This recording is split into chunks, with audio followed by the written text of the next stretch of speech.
So an essential part of winning big in the music business is growing your brand on the internet, social media. Instagram is a powerful tool to grow an audience and to get people familiar with your brand and your product. I have Matthew Espinosa here, What's up, everybody? who has about 5 million followers on Instagram. Started early with the Vine days, and has built himself a fantastic career winning big in business on social media. So he's going to give us some tips on how you yourself can also build your brand on Instagram. So yeah, I mean, the first things first, you kind of have to figure out what you love to do. Figure out who you are, because if you don't know who you are, you're not going to know what to post. You're just going to be posting up a picture of a car, then a picture of a sunset, then a picture of a coffee, then a picture of a sandwich, and then a selfie, and no one's going to really know who you are or anything like that. So figure out what you like and start going around that. If you like comedy, start posting comedy videos. Another thing to do is figure out the app, play around with it, figure out who's popping on it and why they're popping, and study the things they do. There's no reason why you should have all these comments and not replying to them. Like, if there's anyone DMing you, reply to them. There's so many ways to emotionally attach yourself to someone, but not that many people like really capitalize on that. So just a simple thank you for liking my video, or thank you for commenting, like little things like that goes such a long way. So it's the little things in social media, like the quick comments that count. You know, it's not just about the big numbers, it's about commenting back to everyone too. As you can see, Matthew has a lot to share. So we're going to reel back for a second and we're going to talk about artists that specifically want to win big in the music business.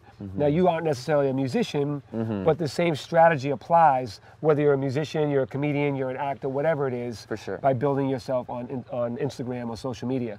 Yeah. So what is one way that you would give advice to someone that's making music, you know, next to what you just kind of said, that was more about finding who you are first, right? But I know what I want to be. Yeah. I'm a musician, I want to grow, I want to build my brand, I want people to get familiar with my music.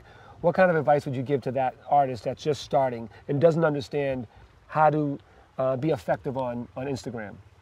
So one thing that Lil Nas X did is when he had his song that he knew was the one, you know, Old Town Road, he went out and created 50+ memes for this song, and he just put them all out. He just put out all the targets and just took some shots. Right. Only like 2 or 3 of them hit, but those are the ones that made Old Town Road still, to this day, the biggest song to ever hit the Billboard charts ever. Right.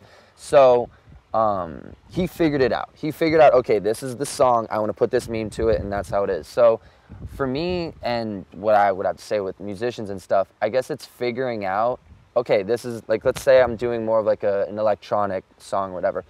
Put out as many electronic visuals with that song as well. Like put a visual with the, however it may be, just so people can have, if they don't like it like this, they can like it like that. Right. Give so many people, give people a way to see it in so many different lights. Right. Like if someone didn't like that one meme from Lil Nas and they come across another one, oh, that one was funny, I like that. They share it, boom, they just turned a hater into a lover of the song because that meme fit that one better for that person. Right. So it's just figuring out and just putting out as much content ever. And like people like DaBaby. DaBaby's a genius. Right. He has the hardest rap music ever, but the funniest, most amazing music videos. Right. Like that's just quality content. Right. And like that's what people want to see. It's such a yin and yang, you know, where you have such a colorful, like fun, exciting, funny video, but then like dope lyrics, like hard rap lyrics too. It's like, it's such a mesh of worlds that it's so interesting. And like, that's why DaBaby's where DaBaby is right now. It's like, is not only because of his amazing music, but because of his amazing music videos. Real Ghost, I think, is the director of his, but yeah, no, it's just figuring out a way to make yourself unique and content, a lot of content, just consistent content. The dirt pile strategy we talk about in the book. So what do you think makes somebody like DaBaby or Lil Nas X understand that's what they need to do? Like if he's doing hard hip hop, why do you think he was like, oh man, I need to make some stuff that's funny, or it doesn't really reflect what the song is doing? And how can a new artist decide, oh, but that's not on brand with me? Because one of the things we talk about is staying on brand, right? So when you know what you are, just like you said, when you understand who you are, start really putting that out there so people understand what you are. If DaBaby's coming out with hard-ass music, as you say, would being comical really be on brand with that music? And how would one know that it's okay to kind of veer over here a little bit and it's not really on brand with my music, but it's kind of like a hook to get them over to my music. Does that make sense what I'm saying? For sure.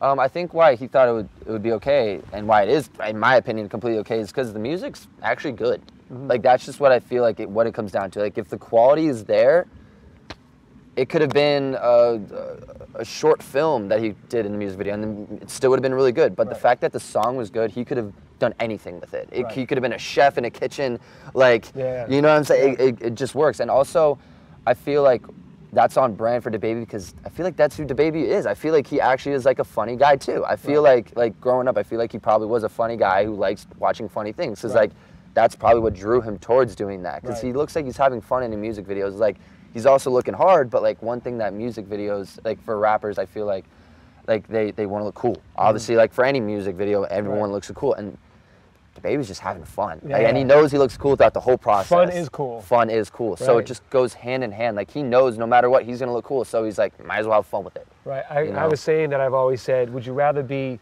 funny or cool? And I've always said I'd rather be funny. All day long. Because cool is not funny, but funny is cool. Yeah, funny, exactly. like you can meet a cool person who isn't funny, but like majority of funny people are cool. Right. If they know when to like not be funny. 100%. You know, like, 'cause they got to know the balance, obviously. But so that's why it's cool. Like same how we were talking about balance just now. Like DaBaby, how he had that Broadway type thing with the Jabberwockies bop or whatever. It's just like it's genius. Right. It's just like you don't see that much anymore. Like he's just an innovator. How much music do you discover on Instagram?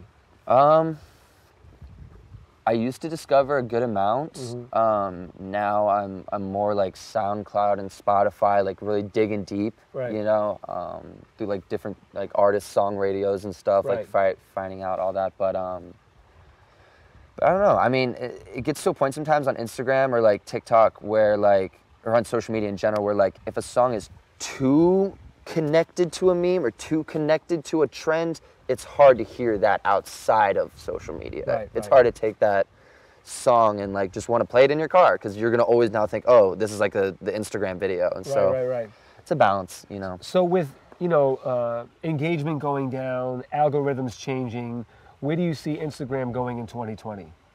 It's a good question. They started obviously taking away likes and stuff. So how do you feel about that?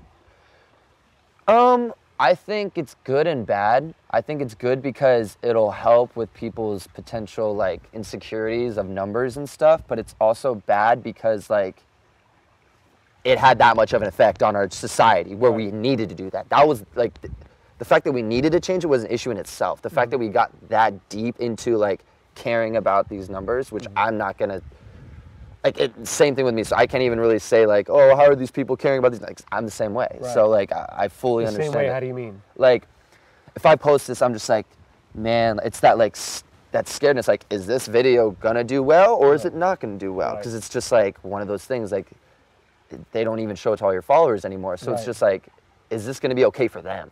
Is my video gonna be okay for Instagram to want to put out everywhere, or for Twitter, or for whatever it may be? Because now they're just really, there's so many creators now that they can't just put every video at the Explore page. They have to be like, oh, that one's doing good. That one's more of a bigger demographic. Let's put that one on because that one's going to get a bigger explosion of like the common, you know, demographic. So back to the original question. So where do you see Instagram going as a whole, as it's affecting new creators, especially musicians?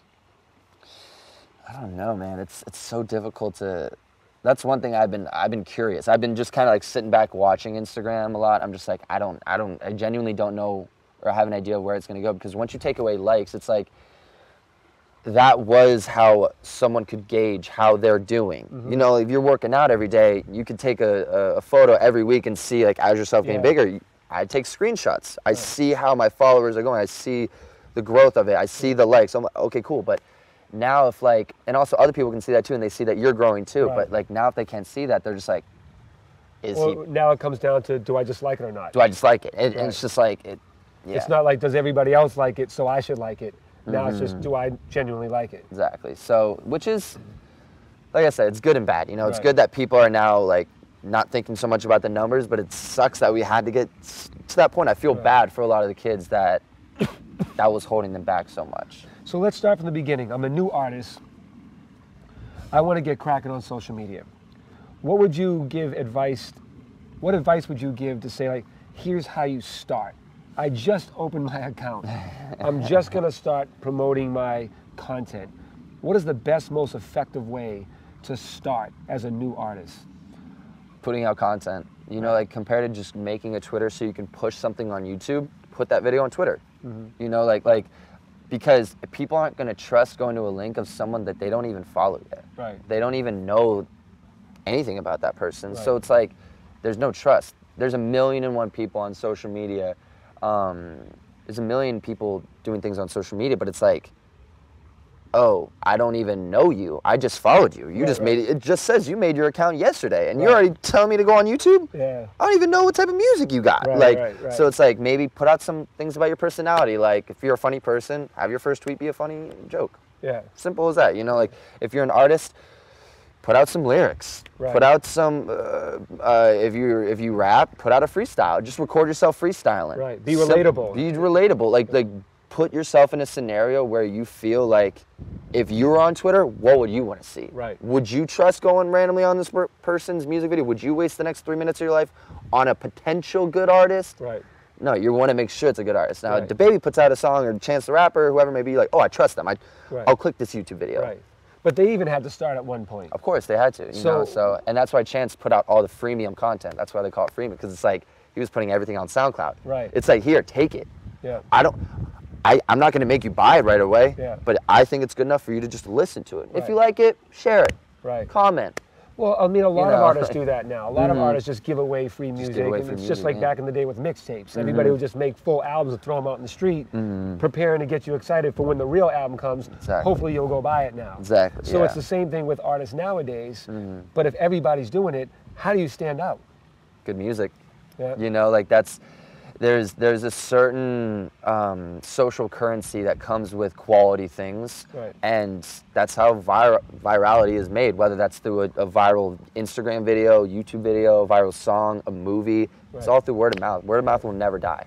You know, and like that's like whether it's a group chat of everyone saying, yo, check out this video, like this is insane, and then like 13 of those people in that group chat showing their 13 friends, like boom, social currency, just like growing because it's quality, because they didn't get that before until right then and there. So everything comes with quality first. How important is somebody's bio on their Instagram? What it says, what they're telling you to do, the links that are on there? Dude, that's a good question. The bios, I think some of the bios that always intrigue me the most are when I can get like a quick sliver of their personality, which is cool, but other times people just like will put links and stuff, which I mean, I do too, but I like it when I can just, when no one puts any links and it's just like, it's the pool theory. I like sunflowers. I like you're just like, that's actually kind of cool. It's cool. I want to check more about this person. Sunflowers are so important to this guy. He wanted us to know. Exactly. So it's like, exactly. And like one thing me and my brother always talk about, because he graduated for business and marketing, so we always talk about like different strategies to grow on social media. One thing he always taught me about is the push and pull theory. If you're always like, follow this Twitter, follow my Instagram, follow my YouTube, have you followed my TikTok yet? Like just like always in their face, like everyone's gonna be like, yo, chill, like just give me some content first and I'll make the decision if I want to follow you. It's the pull theory. Like basically sell yourself. Just sell yourself and give them sell yourself. Give them the opportunity to follow you before you're telling them to follow you. Like people are being told who to follow, what to buy, who to like look at every day, all day long. If you're that one breath of fresh air that's like, yeah, just enjoy my content. You want to follow me? Go for it. I don't care. I'm just giving you the content because I want to put it out. Not because I expect something. Well, that requires a lot of patience. Yeah, in a day and age where it's a marathon. It's a marathon, and social media has built this instant gratification. Yeah, you upload a video. If it doesn't do well in the first day, you're like, man, I'm such a failure. I'm demotivated to make more. Have you taken down stuff because it didn't perform as well as you thought it would? For sure. I uploaded a YouTube video when I was in Colombia. I was editing it, and I made it like a whole week before I went out there. It was a song we made in a grocery store. We recorded all these beats and stuff, and like my friends are producers in like in the EDM world. And we like it was a good song. Like you wouldn't know it was made from grocery store sounds if you just heard it.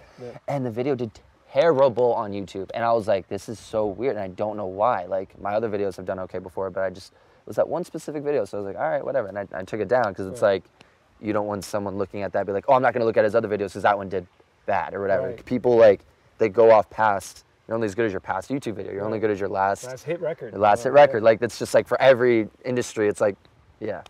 So. Right. So you just mentioned that you edit your own videos. How important is it for somebody to be self-contained? And how much do they need to know to create the kind of content that will have the impact that, say, you've had? You shoot and edit your own videos? Yeah, for the most part. It depends on the magnitude of the video. If it's something that I know I can't grasp, then I definitely have someone else come in. But for the most part, editing is what got me into video making back in like 3rd grade. I was like on Windows Movie Maker on my parents' laptop, using footage from like football games and stuff, like putting music on it and just transitions and seeing what I liked about it. Right. So to me, editing is like an important part of the process for most videos. But for the longer videos, I definitely like just let someone else do it. Now, on your longer pieces of content, do you ever cut them in pieces and kind of steer people to other social media platforms, or, you know, kind of use it to have a more long play strategy, like pieces of the video to keep you coming back to see more? How can you be more strategic with your content? By not always trying to push someone to another social media app. So stay where they are. Stay where they are. Like if you uploaded a TikTok, or if you uploaded a funny YouTube, for instance, and like you were saying, like cutting it or whatever, just cut it and put it on Twitter. And you don't necessarily have to say, hey, full video on my YouTube, because now the way that their mind works, even a 13-year-old, like, they're smart now. Like, they'll look at that and be like, oh, this is just a promo. I'm not going to go to it. If I don't trust it, I'm not going to go to it. But if it's just a random video on Twitter, like, oh, okay, cool. I'm going to pull it, and it's like, whoa, this is funny. Wait, there's more to it? How do I... Oh, he has a YouTube. Oh, okay. I just found the rest of the YouTube video. Okay, dope. This is dope. You just brought someone in and you didn't even have to give them a YouTube link. Right. So it's just like... So don't tell them. Just let them do it on their own. Just let them do it, because... If the content is good enough, they're going to go fish for more. Exactly. And like, it also gets to a point where it's like, that is cross-platforming or cross-promoting across all your platforms just organically. Right. It's not like, hey, go check out my YouTube. It's like, I already made this YouTube video. The fans on YouTube are going to watch it. I'm just grabbing this snippet and putting it on Twitter so I can potentially get more Twitter fans. Right. I just want to get more engagement on Twitter, let's say. Right. So I'm going to put it just on Twitter. Right. And that's it. And if anyone wants to figure out more content, and the 13-year-olds on social media are better than the FBI nowadays. Like, they'll figure it out. They'll figure out how to get more how to get more content. So, what do you think people are doing most wrong on Instagram? It's a good question. It's so hard now because Instagram is such a difficult platform. Like, so many people are just like losing followers consistently. So I guess one thing that people aren't doing correctly is just engaging in their audience and figuring out throughout all their posts which ones do the best and why they do the best. And then not capitalizing on that. They just want to do what they want to do, which is fine, you know, like, it's their platform, they can do whatever they want. But it's like, if you want growth, you have to figure out what works and then just do the same thing. Right. You know? So if something works, keep doing it. Yeah, don't rock the boat. If it's not working, don't try something different. Yeah, exactly. Right. 'Cause it's like doing the same thing and expecting different results is like the definition of like insanity. Like, it just doesn't work. So says Albert Einstein. So you talked about you know, doing things to be able to promote across different social platforms. A new social platform that everyone's on is TikTok. Yeah, TikTok, yes. So TikTok. We're gonna, on the next video, talk about TikTok. You ready to talk about that? Let's do it. Get familiar.